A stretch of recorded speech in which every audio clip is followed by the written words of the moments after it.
CEO Leorenco Goncalves saying that increased iron ore prices have helped to offset low steel prices in the U.S., helping the company's bottom line. He joins us now in an exclusive interview. Lorenzo, good afternoon to you. Thanks for joining us.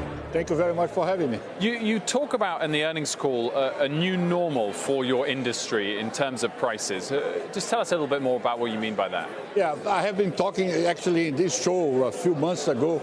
I mentioned that after the events in Brazil, that would go on a big shortage of iron ore, and particularly iron ore pellets, the higher value-added iron content material. So it's materialized exactly like we predicted here in your closing bell show. But the prices in the U.S. haven't responded as much as internationally. Is that right? Well, why is that the case?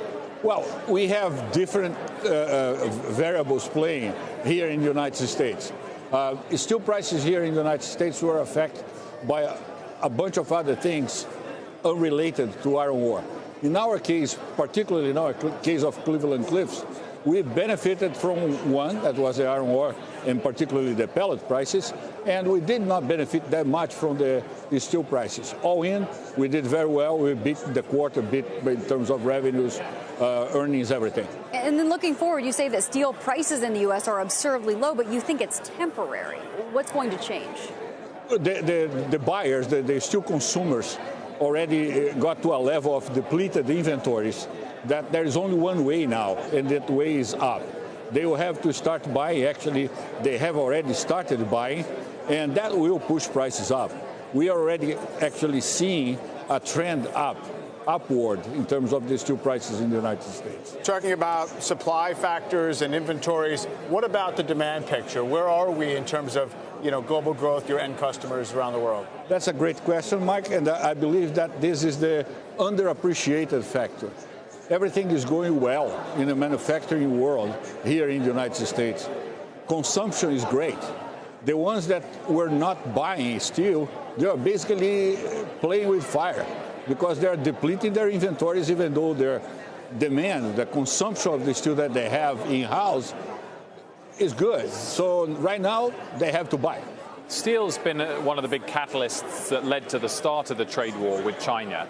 Have you seen China alter its behavior in the process of trying to reach a deal with the U.S. and any promises they make in this area? Do you believe they'll keep long term?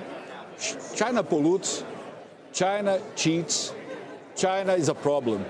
It's interesting that we don't recognize that the so-called cost advantage in China is all about polluting the environment, all about paying workers outrageously low wages and getting a lot of subsidies from the government. So China is a problem that needs to be addressed. Do you have a direct line to the White House, to the administration, in discussion with what's going on with the steel tariffs and with what you believe China is doing when you say that they're lying and they're cheating? Look, I believe that the administration is doing a great job. I believe that what Peter Navarro and Robert Lighthizer are doing in terms of bringing good behavior from China is remarkable, and you'll be remembered years from now. It's a process. It's not something that will happen overnight. It's a process, but I believe that these two individuals have the wherewithal to continue to fight, and getting support from the President of the United States, they will continue to perform. Lorenzo, just coming back to your share price very quickly, clearly performing well today. You bought back a lot of stock in the last quarter. Look, going forward, how are you seeing the balance between buybacks and paying down debt? We'll continue to pay down debt, but I can't skip a bargain. The stock price is still very low. So in every single opportunity, we'll continue to buy back stock. We bought, at this point, more than 10% of the float back. So we'll continue to do that until I feel like it's no longer necessary.